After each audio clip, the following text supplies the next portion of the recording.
बघूयात पुढची बातमी। फलटणमध्ये महिला डॉक्टरनं पोलीस आणि तिच्या मित्राच्या छळाला कंटाळून आत्महत्या केली आणि या घटनेला आता 8 दिवस उलटून गेले आहेत। आरोपींना अटक झाली आहे, पण उबग यावा इतकं राजकारण या मुद्द्यावरून होताना दिसतंय।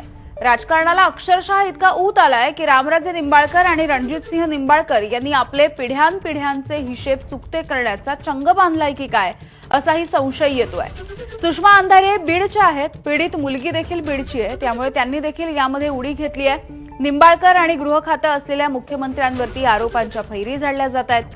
राष्ट्रवादीच्या रुपाली चाकणकर या महिला आयोगाच्या अध्यक्ष आहेत, त्यांनी देखील तारे तोडले आहेत। पीडितेचं चारित्र्य हनन करण्याचा प्रयत्न केला।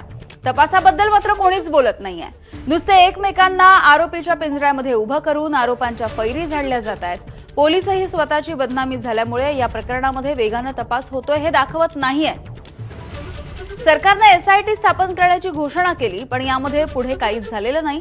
सुप्रिया सुळेंनी पीडित कुटुंबियांची भेट घेतली, सांत्वन केलं, पण त्यांनी देखील थेट राजकीय भाषा करत पोलिसांचा तपास, मुख्यमंत्री यांनाच लक्ष केलं।